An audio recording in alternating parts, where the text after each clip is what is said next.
tous, merci de votre fidélité. Vous êtes sur Télésud, c'est l'entretien du jour. Entretien du jour ce soir avec Delali Apedo, responsable adjoint du comité de promotion du salon Chimport en France. Bonsoir. Bonsoir, Guy Régis. Merci d'avoir accepté notre invitation. Alors, ce salon, on dit comment? Chimport. Chimport, oui, tout à fait. Qu'est-ce que c'est? Alors, Chimport, première chose très intéressante, ce n'est pas un salon. Voilà, Chimport, c'est une dynamique commerciale de promotion et d'accompagnement sur toute une année. Ça, c'est la première chose. Et on a donc un événement clou, en effet, en septembre, de matching professionnel, où enfin on rencontre,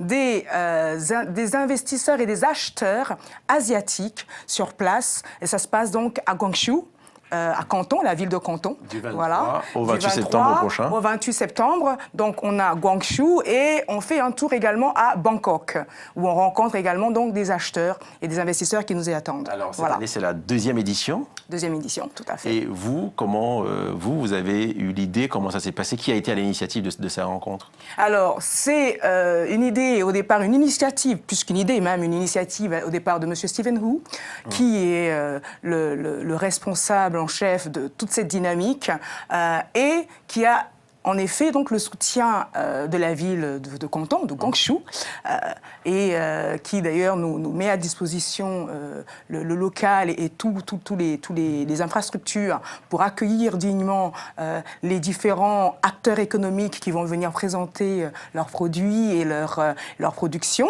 Et ensuite, nous, Madame Barclay et moi, qui sommes des femmes issues de la diaspora, nous sommes en fait la tête de proue de la défense et de la promotion un peu de tout ce qui est Made in France et Made in Africa vers cette dynamique commerciale qui, ma foi, est assez exceptionnelle et inédite. Alors le but, c'est des rencontres entre professionnels avec des importateurs de 12 pays, dont 10 des pays d'Asie du Sud-Est. Complètement. Et c'est concret. Tout de suite, il faut faire des affaires. C'est des gens qui viennent pour des affaires. Exactement, parce que, comme je vous le disais, c'est d'abord une dynamique d'accompagnement commercial. Donc, tous ceux qui se sont inscrits et qui continuent de s'inscrire à ce jour, il y a toute une dynamique de promotion. Les acteurs économiques ont un site web à leur enseigne, avec leur marque, qui fait la promotion de leurs produits, ce qui sera d'ailleurs valable et dynamique sur toute l'année.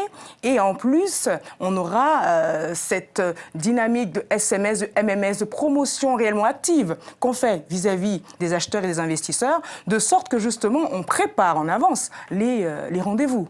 Et donc quand les gens viennent, c'est parce qu'il y a déjà des rendez-vous qui les attendent. L'année dernière, donc ça s'est déjà fait, vous aviez emmené combien de chefs d'entreprise, combien d'entrepreneurs, combien d'investisseurs avec vous? Alors l'année dernière, dans la dynamique qu'on avait... la première édition? La première édition, dans la dynamique qu'on avait, il y a eu plus, au niveau de notre équipe, beaucoup plus de personnes actives. Les pays, on va plus parler en termes de pays. Hein.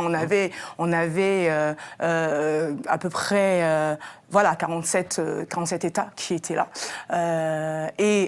On avait donc le Brésil, on avait l'Italie, on avait également pas mal d'autres pays européens, mais malheureusement, on n'avait pas la France et on n'avait pas l'Afrique. On avait... quelques petits promoteurs comme ça qui venaient, mais il n'y avait aucune représentation significative. Et vraiment, c'était une absence flagrante. Donc cette année, on s'est dit... C'est parce que vous les aviez contactés, ils étaient au courant et... Alors, nous justement, Karine Barclay et moi, n'étions pas encore membres de ce réseau, donc ils n'avaient pas ce canal au niveau de l'Afrique et de la France. Donc il y a une nouvelle dynamique qui est lancée là. Cette nouvelle dynamique avec nous, en effet, qui est lancée pour que la France soit plus visible et que l'Afrique soit plus visible. Parce qu'il y a du beau et du bon à faire connaître. Alors concrètement, ça va se passer comment sur place? C'est une grande salle où les gens s'assoient autour d'une table et vous faites des rencontres, ce qu'on appelle B2B, c'est ça, face à face, et on discute, on échange et on fait des affaires. Ah, c'est encore mieux. Ça va être encore mieux parce que, si vous voulez, les entreprises viennent, d'accord, mais c'est d'abord réellement le rayonnement des États. Alors, il y a des pavillons qui sont mis en place avec carrément la représentation un peu des hauts lieux nationaux des États qui vont être représentés par leurs acteurs économiques. Il y aura bien sûr des tables, mais il y aura aussi de très beaux stands pour représenter quelque part un peu les couleurs locales. Et dans cette dynamique, on va dire, conviviale, en effet, il y aura ces rencontres avec donc les investisseurs et les acheteurs asiatiques qui seront là. Et vous dites quelque chose qui est important, ces pays viennent essentiellement pour acheter et non pour vendre. Alors, les pays viennent pour vendre, mais les Asiatiques sont là pour les recevoir, pour acheter. Dynamique inverse à celle à laquelle on est habitué jusqu'à présent, on va dire, parce qu'on sait qu'en général, la exporte beaucoup. Voilà. Et là, ces pays-là viennent, vraiment, ils cherchent des nouveaux produits à vendre chez eux. Voilà. Pour une fois, donc ça va être plutôt... C'est important de le dire. C'est vraiment important, parce que pour une fois, ça va être plutôt le contraire. Ça va être la Chine qui veut acheter, ça va être l'Asie du Sud-Est qui veut acheter, et qui veut acheter des produits de qualité, des produits d'excellence, des produits, pas que du luxe, de luxe également, mais pas que. Donc il y a de réelles opportunités, ce que vous voulez dire. Réelles opportunités. Il y a de réelles opportunités, exactement. Il y a toute une dynamique qui est lancée en ce moment parce que les classes sociales sont réellement en train de vivre un shift, de vivre un changement progressif, d'ailleurs, un changement progressif et positif. Du coup, on va dire, les attentes des consommateurs sont beaucoup plus exigeantes. Donc la classe moyenne chinoise tire vers le haut cette croissance. Et donc elle est à la recherche de nouveaux produits. Et vous pensez qu'on peut trouver ces produits-là en Afrique et en France ? Certainement, certainement. On sait que les entrepreneurs africains sont très créatifs. On sait également que, surtout que alors, clairement, c'est basé sur des produits de consommation. Donc, quand on a aujourd'hui des différents entrepreneurs et producteurs africains qui ont réussi justement à transformer des produits locaux qui gagnent à être connus, comme des boissons, des spiritueux assez intéressants, des cocktails assez intéressants, et même des mets, on va dire, raffinés, voilà, des épiceries fines qui méritent d'être connues, eh bien, pourquoi pas se servir justement de cette plateforme pour avoir, on va dire clairement, cette ouverture de part de marché non négligeable. Ceux qui veulent s'inscrire, les entrepreneurs, comment ça se passe ? Il faut qu'ils aillent sur Internet ?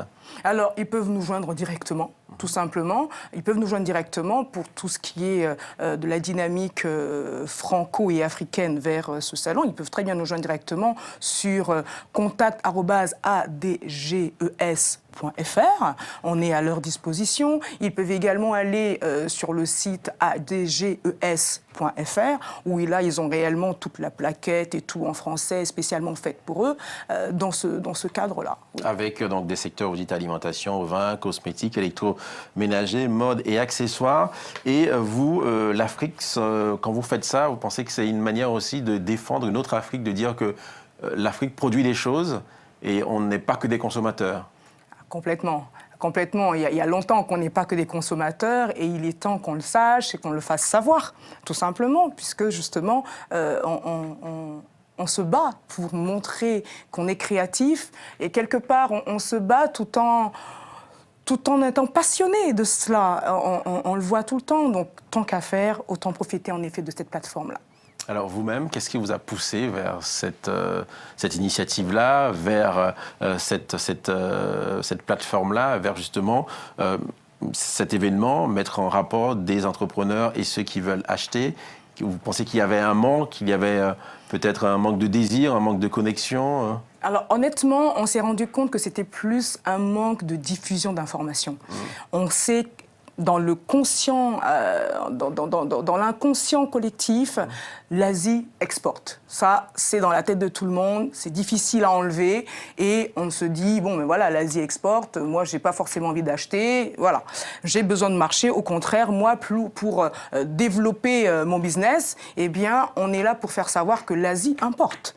l'Asie importe et l'Asie recherche réellement des opportunités pour investir de façon concrète dans ces différentes opportunités qui sont là et qui ne demandent qu'à être prospères. Donc voilà, c'est une réalité. C'était réellement le fait que, de par notre histoire, on a cette dualité-là franco-occidentalo et africaine. On est quand même issu de la diaspora afro et savoir qu'il y a cette plateforme, alors il y a eu une première édition l'année dernière, une deuxième édition cette année, jusqu'à quand? On ne sait pas parce que, comme il est important de le dire, il n'y a pas de concurrence locale.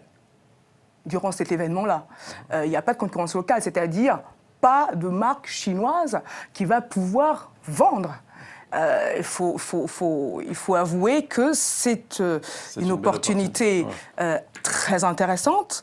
Maintenant, est-ce qu'il faut se dire « Oh, de toute façon, ça risque de durer longtemps ?» Certainement pas. Certainement pas, ce qui est complètement logique. Et donc, il faut en profiter, quoi.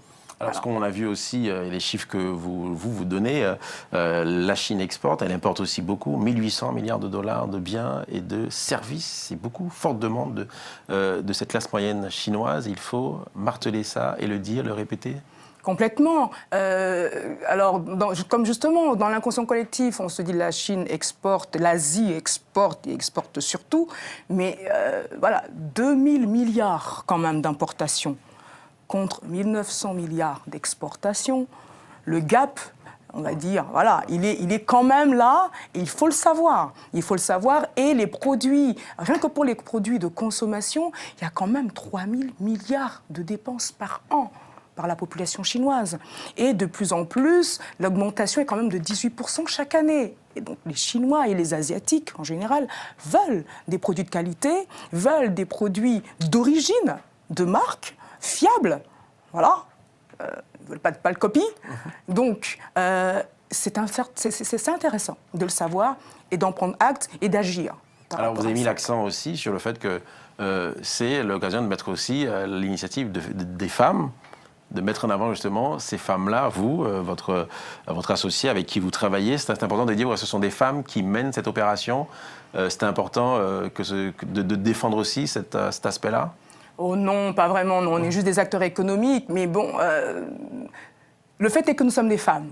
Karine Barclay, qui est la responsable de ce comité de promotion de Chimport en France, et moi-même, qui suis son adjointe, nous travaillons de concert. Le fait est que nous sommes des femmes, le fait est que nous sommes blacks, et que nous avons cette dualité de notre histoire, quelque part, qui est notre richesse, et que nous connaissons bien le milieu et les besoins, quelque part, et également les problématiques, tant au niveau de la France qu'au niveau du Made in Africa, et donc nous sommes là pour être réellement de bonnes parcelles, de bonnes passerelles également vis-à-vis de l'Asie. Voilà. Alors, il nous reste quelques secondes, donc ce qui veut dire que voir l'Afrique arriver, voir la Chine arriver en Afrique, tout ce qui se passe, il ne faut pas avoir peur de la Chine, il faut aussi aller vers ces autres cultures, et il n'y a pas que du négatif dans ces rencontres. Alors là, justement, pour le coup, il n'y aura pas de négatif du tout. Au contraire, il n'y a que des acheteurs. C'est le moyen, c'est vraiment l'opportunité de bien travailler son marketing, de bien travailler sa marque et bien de se faire valoir sur place. En tout cas, merci beaucoup Delali Apedo. Je rappelle donc ce salon Chimport en France, c'est du 23 au 28 septembre à Canton et puis également à Bangkok. Merci à vous. Merci. Fin de cette émission. Très belle soirée sur Télé Sud. À bientôt.